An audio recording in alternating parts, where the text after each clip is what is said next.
Hello all, நான் ஜெய்சங்கரன். இன்னைக்கு நம்ம பேச போகிற டாபிக் என்னன்னா, இப்போ வருங்காலத்தில் அதிகமாக நியூஸ் பேசப்படக்கூடிய ஒரு கல்ச்சரல் பேஸ்டான ஒரு பண்டிகையை தான் நம்ம பார்க்க போகிறோம். அது பண்டிகைன்னு சொல்கிறதா, இல்லை ஒரு அக்கேஷன் சொல்கிறதா, இன்னும் ஒரு சிக்னிஃபிகண்டான ஈவெண்ட் அப்படின்னு சொல்கிறதான்னு தெரியல. ஆனால் இது நடக்கக்கூடிய விஷயமா இருக்குது. இது சில வருஷங்களுக்கு ஒரு முறை மட்டும்தான் நடக்கக்கூடிய விஷயமா இருக்குது. அதுதாங்க கும்பமேளா. இன்னைக்கு நம்ம கும்பமேளா வரலாற்றை பற்றி தான் பார்க்க போகிறோம். வாங்க வீடியோக்குள்ளே போகலாம். இந்த கும்பமேளா அப்படிங்கிற பண்டிகைனா என்ன சொல்லி பார்த்தோம்னா, இது ஹிந்துக்களுக்கு இருக்கக்கூடிய ஒரு பயணங்கள் பேஸ் பண்ண ஒரு ஈவெண்ட்ல ஒன்றா அமைஞ்சிருக்கு. இது ஒரு பில்கிரிமேஜ், அதாவது புனித பயணத்தின் ஒரு அடிப்படையாக அமைச்சிருக்கக்கூடிய அந்த கும்பமேளாங்கிறது. இந்த கும்பமேளா அங்கே நதியின் அடிப்படையில் வச்சும், அது மட்டும் இல்லாமல் நவகிரகங்கள்ல குரு இல்லை பிரகஸ்பதினு அழைக்கக்கூடிய ஜூபிட்டர் கிரகத்தோட அடிப்படையை வச்சுதான் கணக்கிடப்பட்டு கொண்டாடப்படுது.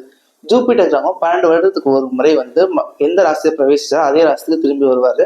அதை குறிக்கக்கூடிய விதமாக தான் இந்த கும்பமேளா அப்படிங்கிறது கொண்டாடப்படுது. இது பூர்ண கும்பமேளா, இல்லை மகா கும்பமேளா, இல்லைன்னா அர்த்த கும்பமேளா அப்படிங்கிற 2 வகையில இந்த கும்பமேளாங்கிறது கொண்டாடப்படுது. இது என்னென்ன இடங்கள்லாம் கொண்டாடப்படுது அப்படின்னு சொல்லி பார்த்தோம்னா, ஒன்று பிரயாக்ராஜ், இன்னொன்று ஹரித்வார், இன்னொன்று உஜ்ஜைன், அதுக்கப்புறம் நாசிக். இந்த 4 நகரங்கள்ல அதுவும் நதிகள் ஓடக்கூடிய நகரங்கள்ல தான் இந்த கும்பமேளாங்கிறது கொண்டாடப்படுது. இதுக்கு முன்னாடி கடைசியா எப்போ கும்பமேளா நடந்திருக்கு அப்படின்னு சொல்லி பார்த்தோம்னா, 4th February 2019 அர்த்த கும்பமேளா, அதாவது பாதி அளவுக்கு நிறைஞ்ச கும்பமேளாவா கணக்கிடப்படக்கூடிய கும்பமேளா பிரயாக்ராஜ்ல கொண்டாடப்பட்டிருக்கு. இதுதான் இருக்கிறதுலே ஒரு ரிலீஜியஸ் ஈவெண்ட்டுக்கு அதிகமான அளவு மக்கள் பங்கு பெற்ற ஒரு ஈவெண்ட்டா கருதப்படுது. அதுக்கடுத்து பார்த்தா இப்ப இந்த வருஷம் வரக்கூடிய 13 ஜனவரி 2025 இருந்து 26 ஜனவரி 2025 பூர்ண கும்பமேளா பிரயாக்ராஜா கொண்டாடப்பட இருக்கு. அந்த ஒரு ஈவெண்ட்டை முன்னிட்டு தான் நம்ம இப்ப கூட இந்த வீடியோ கும்பமேளாவோட ஹிஸ்டரியை பத்தி சொல்லலாம் அப்படின்னு சொல்லி முடிவு பண்ணி இந்த வீடியோக்கு வந்திருக்கேன்.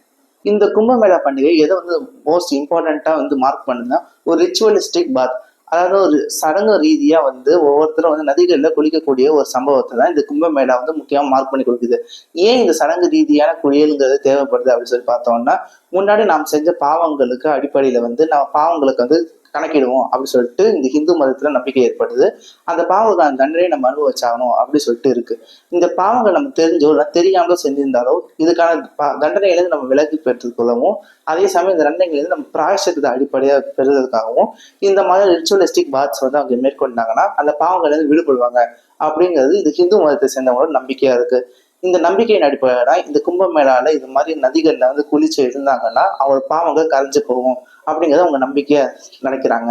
இது மக்கள் நம்பிக்கையின் அடிப்படையில இருக்கக்கூடிய விஷயமா அமைஞ்சிருக்கு.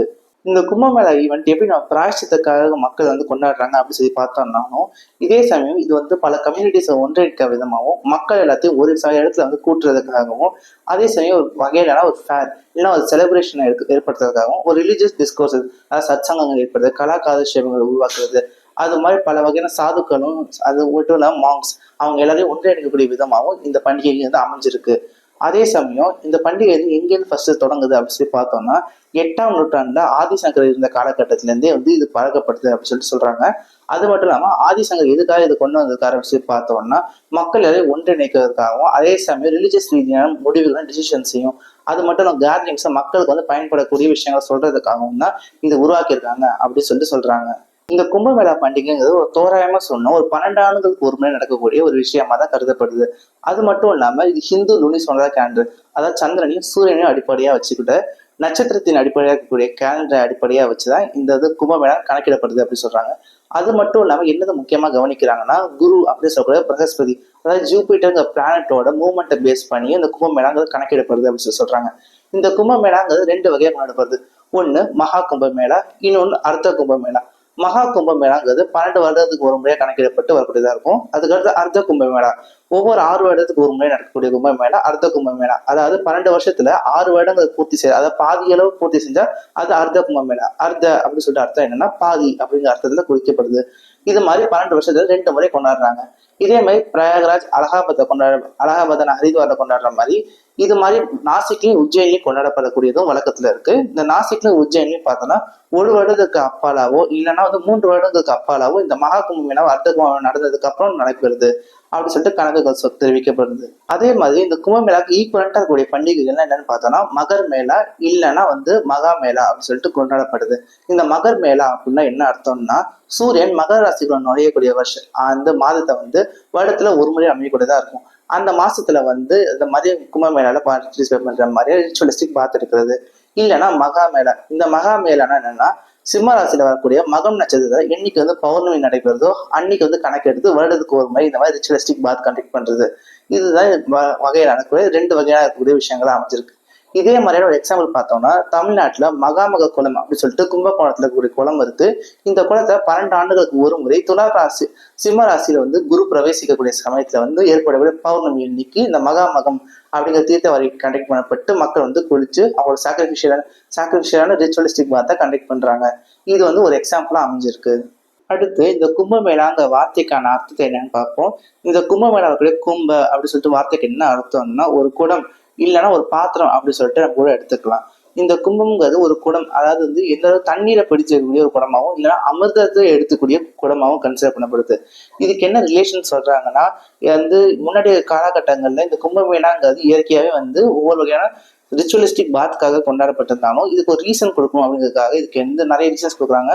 ஒண்ணு சமுத்திர மந்தன் அப்படின்னு சொல்லிட்டு சொல்லக்கூடிய, அதாவது பார்க்கடலை கடையக்கூடிய நிகழ்வை வந்து சேர்த்து குறிப்பிடுறாங்க. அதுல வந்து அமிர்தத்துக்கான குடம் வந்ததாகவும், அது மோகினி இல்ல தன்வந்திரி இல்ல இந்திரன் அப்படின்னு சொல்லிட்டு வெவ்வேறு கதைகள் வெவ்வேறு கதாபாத்திரங்கள் வருது. இவங்க வந்து இந்த அமிர்தத்துக்கான குடத்தை வந்து கவிழ்த்து விட்டதாகவும், அதுல இருந்து செஞ்ச அமிர்தங்கள் வந்து இந்த 4 இடங்களை பட்டதாகவும் சொல்லிட்டு சொல்லப்படுது.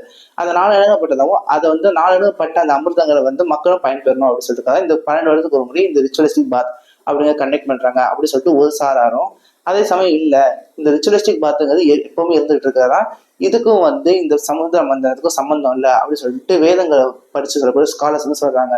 இந்த சமுத்திர மந்தம் சொல்லக்கூடிய பார்க்கடல கடையக்கூடிய சம்பவத்துல இது மாதிரி மென்ஷனிங் வந்து எதுவுமே இல்லை அப்படின்னு சொல்றாங்க. அதாவது பார்த்தோம்னா இந்த கும்பமேளாங்கிறது இந்த கன்சல்டேஷன்ல இருக்கக்கூடிய ஒரு மேளா அப்படின்னு சொன்னாலே ஒரு ஃபேர் இல்லைன்னா ஒரு எக்ஸிபிஷன் சொல்லிட்டு சொல்லலாம். அது ஒரு வகையான ஒரு செலிப்ரேஷனை குறிக்கக்கூடிய இந்த கும்பமேளா அப்படின்னு சொல்லிட்டு இதுக்கான பெயர் காரணத்தை தெரிவிக்கிறாங்க. என்னதான் இந்த கும்பமேளாத்துக்கு வேலிடான ரீசன்ஸ் வந்து பல வகையான புராணங்களையும் நம்மளால டீகோட் பண்ணி சொல்ல முடியல அப்படின்னு இருந்தாலும், இந்த வந்து கும்பமேளாவில் செய்யக்கூடிய ரிச்சுவலிஸ்டிக் பாத் அப்படிங்கிறது பல வகையான புராணங்கள் இதிகாசங்கள் குறிப்பிடப்பட்டுதான் இருக்கு.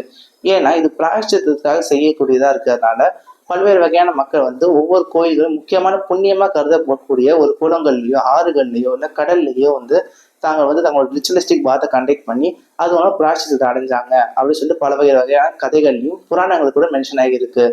இது மாதிரிதான் வந்து பல்வேறு வகையில கதைகள் இருக்கக்கூடிய கதாபாத்திரங்கள் தாங்கள் செய்த தவறுகளுக்காக பிராயஷ்சித்தம் வேண்டி அந்த குளங்கள்லயோ கரைகளிலோ புண்ணியமா கருதப்படக்கூடிய இடங்கள்ல வந்து தங்களோட ரிச்சுவலிஸ்டிக் பாத்தை கண்டக்ட் பண்றாங்க. அதுதான் இந்த கும்பமேளா பேசிக்கான வந்து ஐடியாவை கருதப்படுது. இதுக்கான ஒரு அபிஷியல் டிஸ்கஷனாவே நம்ம வந்து யாரால உருவாக்கப்பட்டிருக்கு அப்படின்னு சொல்லி பார்க்கும்போது பல ஆய்வாளர்கள் என்ன சொல்றாங்கன்னா, ஆதிசங்கரர் வாழ்ந்த 8ஆம் நூற்றாண்டுல ஆதிசங்கரர் மூலமா தான் இந்த மாதிரி கும்பமேளாங்கிற கான்செப்ட் வந்து உருவாக்கப்பட்டிருக்கதா சொல்றாங்க. எதுக்காக உருவாக்கி இருப்பாரு அப்படின்னு சொல்லி பார்த்தோம்னா, இந்த ஹிந்து ரிலிஜன் பேஸ்டான டிபேட்ஸ்க்காகவும் ஸ்காலர்லி மீட்டப்ஸ்க்காகவும் தான் இது உருவாக்கியிருக்காரு அப்படின்னு சொல்லிட்டு சொல்லப்படுது. அதே சமயம் பார்த்தோம்னா இதுக்கான வந்து மென்ஷனிங் வந்து கும்பமேளாவே இல்லாம ஒரு பிராயஷ்சித்தத்துக்காக இருக்கக்கூடிய ரிச்சுவலிஸ்டிக் பாத் இதெல்லாம் எதுதான் மென்ஷன் ஆயிருக்குன்னு பார்த்தோம்னா, மகாபாரதத்துல மென்ஷன் ஆயிருக்கு, ரிக்வேதத்தின் அடிப்படையாக கூடிய சப்ளிமெண்டரி புக்ஸ் மென்ஷன் ஆயிருக்கு. அதே சமயம் பல்வேறு வகையான புராணங்களையும் மென்ஷன் ஆயிருக்கு. அதே சமயம் பல்வேறு வகையான வந்து பரிகாரங்கள் சொல்லும் போது பல வகையான ஸ்காலர்ஸும் குருமார்களும் வந்து அவங்க சிஷியர்களுக்கும் மக்களுக்கும் என்ன சொல்லியிருக்காங்கன்னா, இது மாதிரி பிராயஷ்சித்தமா செய்யக்கூடிய குறியீடுகள் வந்து செய்யக்கூடியதுக்காக சொல்லியிருக்காங்க, அதை பரிந்துரை செஞ்சிருக்காங்க அப்படின்னு சொல்லிட்டு சொல்றாங்க. கும்பமேளா பல்வேறு காலகட்டங்கள்ல வந்து கொண்டாடப்பட்டிருந்தாலும் ஒரு அபிஷியலான ரெக்கார்டட் கும்பமேளா ஃபர்ஸ்ட் எப்போ கொண்டாடப்பட்டிருக்கு அப்படின்னு சொல்லி பார்த்தோம்னா 1870 பிரிட்டிஷ் அபிஷியல்ஸ் ரெக்கார்ட் பண்ணதுதான் ஃபர்ஸ்ட் எவர் ரெக்கார்டடான அபிஷியல் கும்பமேளாவா கருதப்படுது. அதுக்கு அடுத்து பார்த்தோம்னா 16ஆம் நூற்றாண்டுல துளசிதாசர் வாழ்ந்த காலகட்டத்துல அவரோட ராம்சரித மானஸ் அப்படின்னு சொல்லிட்டு புத்தகத்துல அவர் என்ன மென்ஷன் பண்றாருன்னா, இது மாதிரியான வருடத்துக்கு ஒரு முறை இருக்கக்கூடிய இந்த மாதிரியான பரிசுத்தமான வந்து குளியல்கள் முறை வந்து பிரயாகராஜ்ல வந்து நடந்திருக்கு அப்படின்னு சொல்லிட்டு அவர் மென்ஷன் பண்றாரு. அது மட்டும் இல்லாம அக்பரின் ஏனின் அக்பரி அப்படின்னு சொல்லிட்டு புக்லயே வந்து இது மாதிரியான பிரயாகராஜுங்கிற ஸ்தலம் வந்து புண்ணியமான ஸ்தலமா கருதப்படுது. அது மட்டும் இல்லாம அங்க இது மாதிரி ஆனுவலா இது மாதிரி இருக்கக்கூடிய ரிச்சுவலிஸ்டிக் பாத் அப்படிங்கிறது கண்டக்ட் பண்ணப்படுது அப்படின்னு சொல்லிட்டு மென்ஷன்ஸ் வந்து கிடைக்குது. அதே மாதிரி இந்த கும்பமேளா இந்த கும்ப அப்படிங்கிற வார்த்தை எதையே குறிக்குது அப்படின்னு சொல்லி பார்த்தோம்னா, 12 ராசி கட்டங்களை கும்ப ராசியை இருக்கக்கூடிய அந்த ராசி கட்டத்தையும் குறிக்கிறதா சிலவங்க ஆய்வாளர்கள் சொல்றாங்க.